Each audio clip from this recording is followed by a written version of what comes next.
Un cordial saludo para cada uno de ustedes. El Señor sea bendiciéndoles. En esta ocasión leeremos el capítulo 6 del conflicto inminente, titulado El mayor peligro para el hogar y la vida. Desde el origen de la gran controversia en el cielo, el propósito de Satanás ha consistido en destruir la ley de Dios. Para realizarlo se rebeló contra el Creador, y aunque expulsado del cielo, continuó la misma lucha en la tierra, engañar a los hombres para inducirlos luego a transgredir la ley de Dios. Tal fue el objeto que persiguió sin cejar, sea esto conseguido haciendo a un lado toda la ley o descuidando uno de sus preceptos. El resultado será finalmente el mismo. El que peca en un solo punto manifiesta menosprecio por toda su ley. Su influencia y su ejemplo están del lado de la transgresión, y viene a ser culpado de todos los puntos de la ley. Santiago 2:10. En su afán por desacreditar los preceptos divinos, Satanás pervirtió las doctrinas de la Biblia, de suerte que se incorporaron errores en la fe de millares de personas que profesan creer en las Santas Escrituras. El último gran conflicto entre la verdad y el error no es más que la última batalla de la controversia que se viene desarrollando desde hace tiempo con respecto a la ley de Dios. En esta batalla estamos entrando ahora. Es la que se libra entre las leyes de los hombres y los preceptos de Jehová, entre la religión de la Biblia y la religión de las fábulas y de la tradición. Los elementos que se coligarán en esta lucha contra la verdad y la justicia están ya obrando activamente. La palabra santa de Dios, que nos ha sido transmitida a costa de tanto padecimiento, de tanta sangre de los mártires, no es apreciada debidamente. La Biblia está al alcance de todos, pero pocos son los que la aceptan verdaderamente como guía de la vida. La incredulidad predomina de modo alarmante, no solo en el mundo, sino también en la iglesia.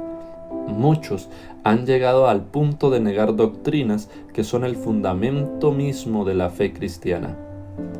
Los grandes hechos de la creación, como los presentan los escritores inspirados, la caída del hombre, la expiación y el carácter perpetuo de la ley de Dios, son en realidad rechazados entera o parcialmente por gran número de los que profesan ser cristianos.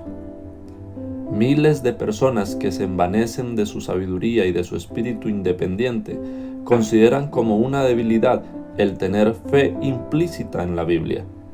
Piensan que es prueba de talento superior y científico argumentar con las Sagradas Escrituras y espiritualizar y eliminar sus más importantes verdades. Muchos ministros enseñan a sus congregaciones y muchos profesores y doctores dicen a sus estudiantes que la ley de Dios ha sido cambiada o abrogada, y a los que tienen los requerimientos de ella por válidos y dignos de ser obedecidos literalmente, se les considera como merecedores tan solo de burla o desprecio. Al rechazar la verdad, los hombres rechazan al autor de ella. Al pisotear la ley de Dios, se niega la autoridad del legislador. Es tan fácil hacer un ídolo de las falsas doctrinas y teorías como tallar un ídolo de madera o piedra. Al representar falsamente los atributos de Dios, Satanás induce a los hombres a que se formen un falso concepto con respecto a él. Muchos han entronizado un ídolo filosófico en lugar de Jehová, mientras que el Dios viviente, tal cual está revelado en su palabra, en Cristo y en las obras de la creación, no es adorado más que por un número relativamente pequeño. Miles y miles deifican la naturaleza al paso que niegan al Dios de ella.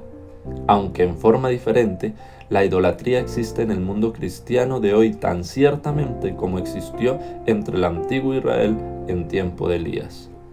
El Dios de muchos, así llamados sabios o filósofos, poetas, políticos, periodistas, el Dios de los círculos selectos y a la moda de muchos colegios y universidades y hasta de muchos centros de teología, no es mucho mejor que Baal, el dios Sol de los fenicios. Ninguno de los errores aceptados por el mundo cristiano ataca más atrevidamente la autoridad de Dios. Ninguno está en tan abierta oposición con las enseñanzas de la razón. Ninguno es de tan perniciosos resultados como la doctrina moderna que tanto cunde, de que la ley de Dios ya no es más de carácter obligatorio para los hombres. Toda nación tiene sus leyes que exigen respeto y obediencia. Ningún gobierno podría subsistir sin ellas, y es posible imaginarse que el Creador del cielo y de la tierra no tenga ley alguna para gobernar los seres a los cuales creó.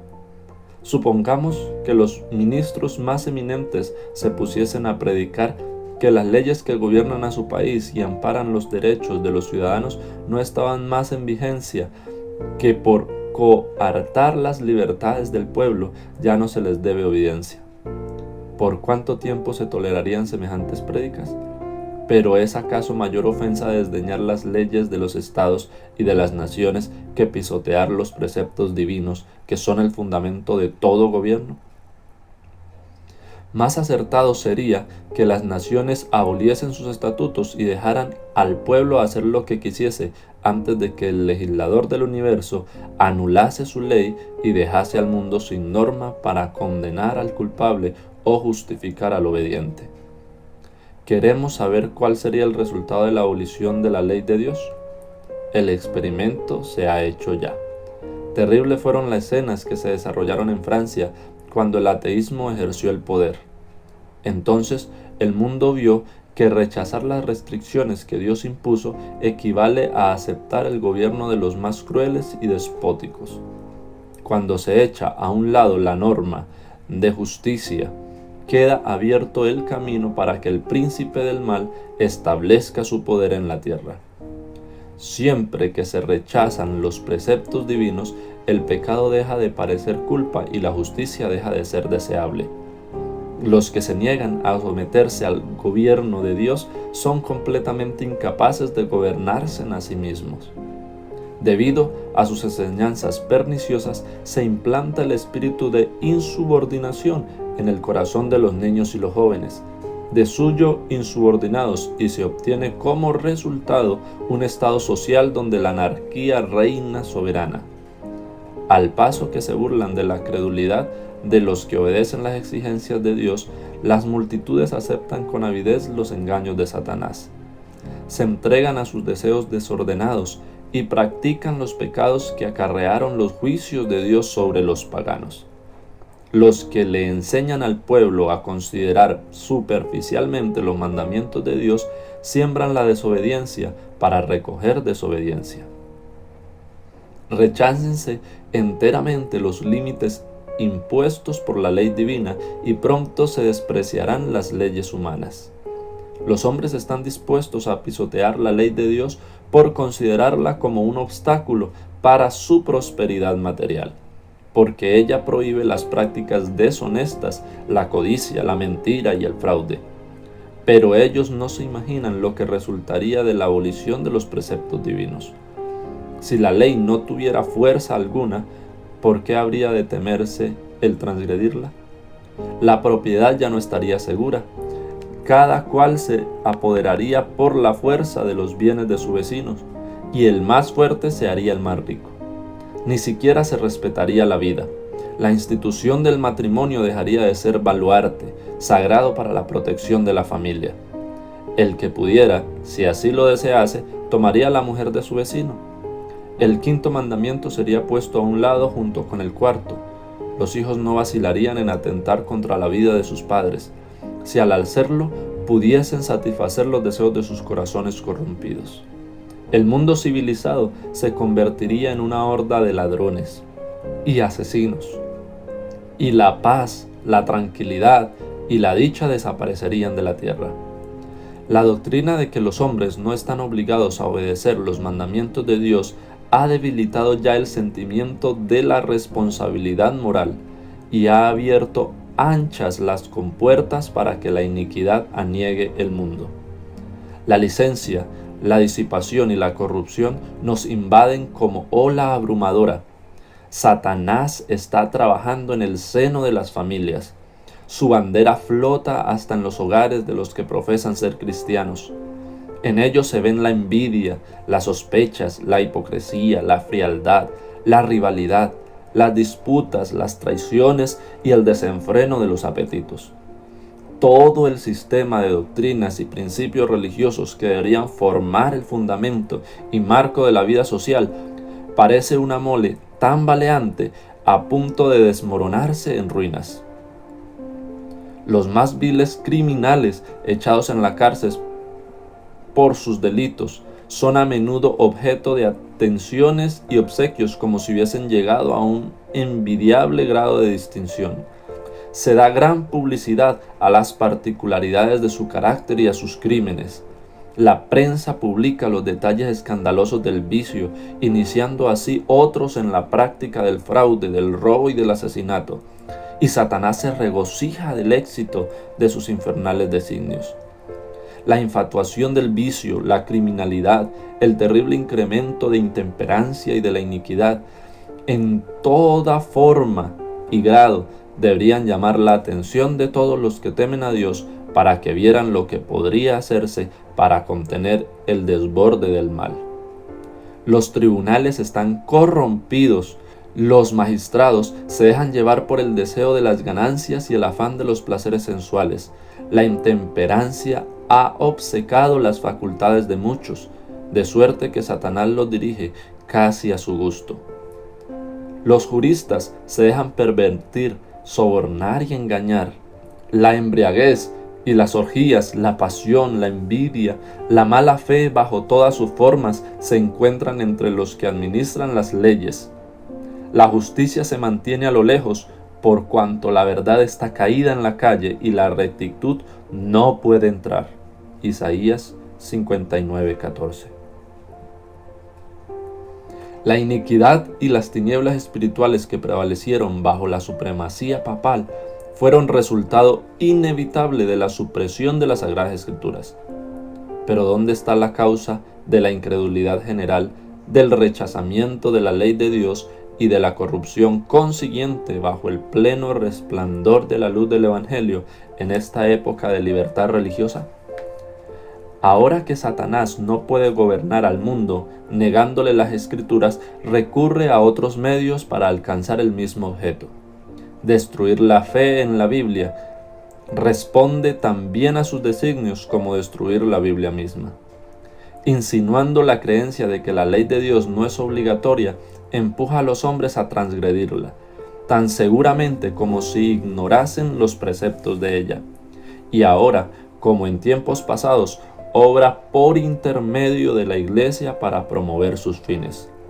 Las organizaciones religiosas de nuestros días se han negado a prestar atención a las verdades impopulares claramente enseñadas en las Santas Escrituras, y al combatirlas han adoptado interpretaciones y asumido actitudes que han sembrado al vuelo las semillas del escepticismo. Aferrándose al error papal de la inmortalidad natural del alma y al de estado consciente de los muertos, han rechazado la única defensa posible contra los engaños del espiritismo. La doctrina de los tormentos eternos ha inducido a muchos a dudar de la Biblia. Y cuando se le presenta al pueblo la obligación de observar el cuarto mandamiento, se ve que ordena reposar en el séptimo día, y como único medio de librarse de un deber que no desean cumplir, muchos de los maestros populares declaran que la ley de Dios no está ya en vigencia. De este modo, rechazan al mismo tiempo la ley y el sábado. A medida que adelante la reforma respecto del sábado, esta manera de rechazar la ley divina para evitar la obediencia al cuarto mandamiento se volverá casi universal. Las doctrinas de los caudillos religiosos han abierto la puerta de la incredulidad al espiritismo y al desprecio de la santa ley de Dios, y sobre ellos descansa una terrible responsabilidad por la iniquidad que existe en el mundo cristiano. Sin embargo, esa misma clase de gente asegura que la corrupción que se va generalizando más y más debe achacarse en gran parte a la violación del así llamado Día del Señor, domingo. Y que si se hiciese obligatoria la observancia de este día, mejoraría en gran manera la moralidad social. Esto se sostiene especialmente en los Estados Unidos de Norteamérica, donde la doctrina del verdadero día de reposo, o sea, el sábado, se ha predicado con más amplitud que en ninguna otra parte. En dicho país, la obra de la temperancia, que es una de las reformas morales más importantes, va a menudo combinada con el movimiento en favor del domingo. Y los defensores de este actúan como si estuviesen trabajando para promover los más altos intereses de la sociedad, de suerte que los que se niegan a unirse con ellos son denunciados como enemigos de la temperancia y de las reformas. Pero la circunstancia de que un movimiento encaminado a establecer un error esté ligado con una obra buena en sí misma, no es un argumento en favor del error. Podemos encubrir un veneno mezclándolo con un alimento sano, pero no por eso cambiamos su naturaleza. Por el contrario, lo hacemos más peligroso, pues se lo tomará con menos recelo. Una de las trampas de Satanás consiste en mezclar con el error una porción suficiente de verdad para cohonestar a aquel. Los jefes del movimiento en favor del domingo pueden propagar reformas que el pueblo necesita, principios que estén en armonía con la Biblia, pero mientras mezclen con ellas algún requisito en pugna con la ley de Dios, los siervos de Dios no pueden unirse a ellos.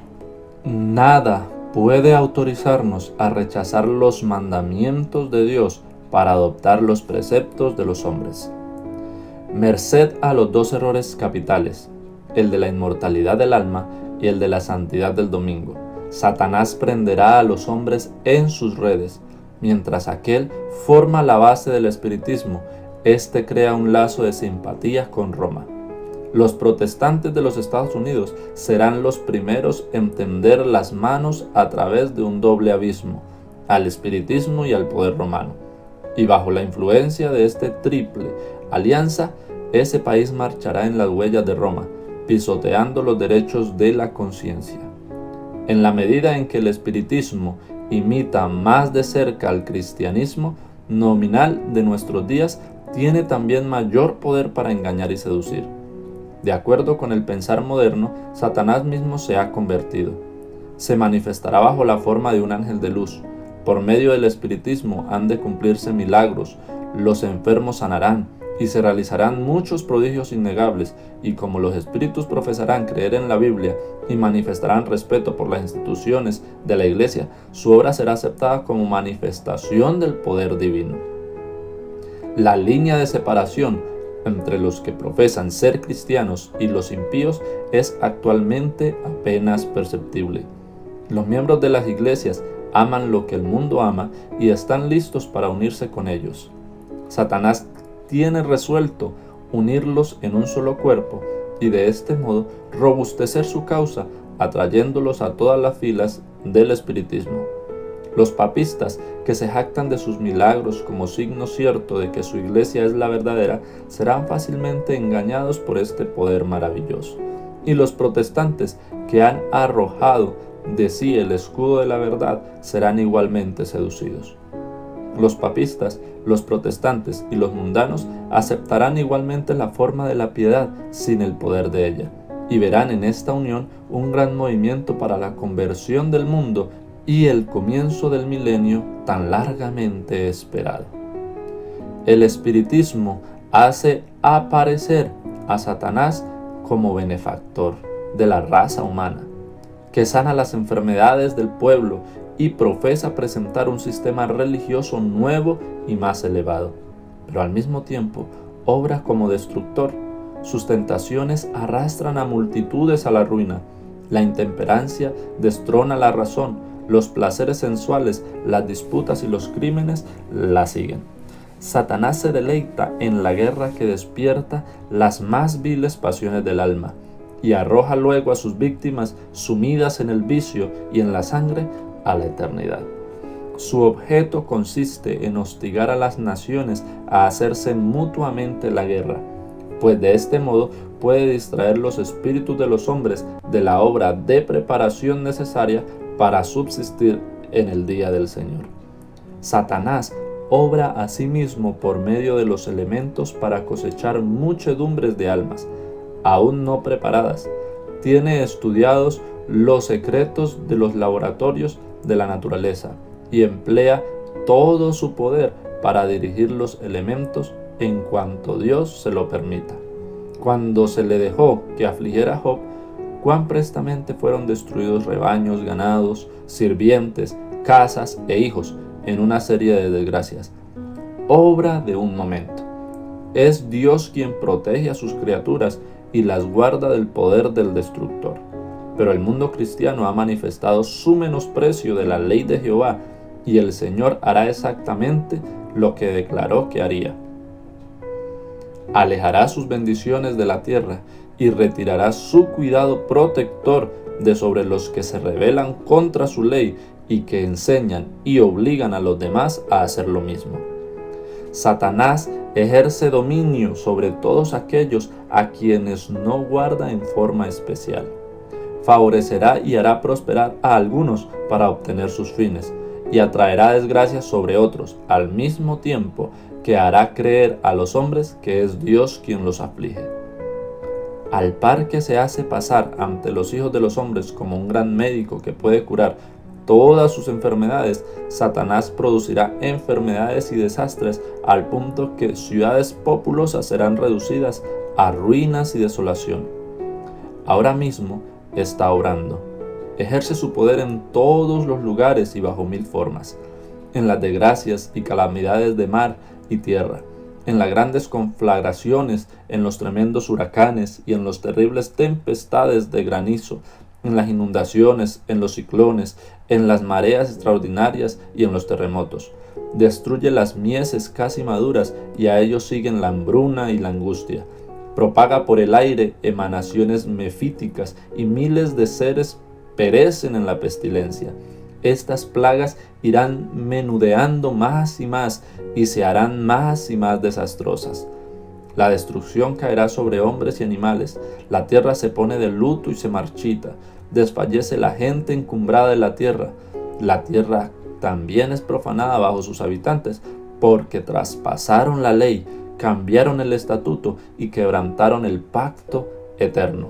Isaías 24, 4 y 5. Y luego el gran engañador persuadirá a los hombres de que son los que sirven a Dios los que causan esos males. La parte de la humanidad que haya provocado el desagrado de Dios lo cargará a la cuenta de aquellos cuya obediencia a los mandamientos divinos es una reconvención perpetua para los transgresores. Se declarará que los hombres ofenden a Dios al violar el descanso del domingo, que este pecado ha traído calamidades que no concluirán hasta que la observancia del domingo no sea estrictamente obligatoria, y que los que proclaman la vigencia del cuarto mandamiento, haciendo con ello que se pierda el respeto debido al domingo y rechazando el favor divino, turban al pueblo y alejan la prosperidad temporal. Y así se repartirá la acusación hecha antiguamente al siervo de Dios, y por motivos de la misma índole. Y sucedió luego que Acab vio a Elías, que le dijo a Acab: ¿estás tú aquí, perturbador de Israel? A lo que respondió: no he perturbado yo a Israel, sino tú y la casa de tu padre, por haber dejado los mandamientos de Jehová y haber seguido a los Baales. Primer libro de Reyes, capítulo 18, versículos 17 y 18. Cuando con falsos cargos se haya despertado la ira del pueblo, éste seguirá con los embajadores de Dios una conducta muy parecida a la que siguió el apóstata Israel con Elías. El poder milagroso que se manifiesta en el espiritismo ejercerá su influencia en perjuicio de los que prefieren obedecer a Dios antes que a los hombres. Habrá comunicaciones de espíritus que declararán que Dios las envió para convencer de su error a los que rechazan el domingo, y afirmarán que se debe obedecer a las leyes del país como a la ley de Dios. Lamentarán la gran maldad existente en el mundo y apoyarán el testimonio de los ministros de la religión en el sentido de que la degradación moral se debe a la profanación del domingo. Grande será la indignación despertada contra todos los que se nieguen a aceptar sus aseveraciones. La política de Satanás en este conflicto final con el pueblo de Dios es la misma que la seguida por él al principio de la gran controversia en el cielo. Hacía como si procurase la estabilidad del gobierno divino, mientras que por lo bajo hacía cuanto podía para derribarlo y acusaba a los ángeles fieles de esa misma obra que estaba así tratando de realizar. La misma política de engaño caracteriza la historia de la Iglesia romana. Ha profesado actuar como representante del cielo mientras trataba de elevarse por encima de Dios y de mudar su ley. Bajo el reinado de Roma, los que sufrieron la muerte por causa de su fidelidad al Evangelio fueron denunciados como malhechores. Se los declaró en liga con Satanás y se emplearon cuantos medios se pudo para cubrirlos de oprobio y hacerlos pasar ante los ojos del pueblo y ante ellos mismos por los más viles criminales. Otro tanto sucederá ahora. Mientras Satanás trata de destruir a los que honran la ley de Dios, los hará acusar como transgresores de la ley, como hombres para que estén deshonrando a Dios y atrayendo sus castigos sobre el mundo. Dios no violenta nunca la conciencia, pero Satanás recurre constantemente a la violencia para dominar a aquellos a quienes no puede seducir de otro modo. Por medio del temor o de la fuerza, procura regir la conciencia y hacerse tributar homenaje. Para conseguir esto, obra por medio de las autoridades religiosas y civiles y las induce a que impongan leyes humanas contrarias a la ley de Dios. Los que honran el sábado de la Biblia serán denunciados como enemigos de la ley y del orden, como quebrantadores de las restricciones morales de la sociedad, y por lo tanto causantes de la anarquía y corrupción que atraen sobre la tierra los altos juicios de Dios. Sus escrúpulos de conciencia serán presentados como obstinación, terquedad y rebeldía contra la autoridad. Serán acusados de deslealtad hacia el gobierno. Los ministros que niegan la obligación de observar la ley divina predicarán desde el púlpito que hay que obedecer a las autoridades civiles porque fueron instituidas por Dios. En las asambleas legislativas y en los tribunales se calumniará y condenará a los que guardan los mandamientos. Se falsearán sus palabras y se atribuirán a sus móviles las peores intenciones. A medida que las iglesias protestantes rechacen los argumentos claros de la Biblia en defensa de la ley de Dios, desearán imponer silencio a aquellos cuya fe no pueden rebatir con la Biblia.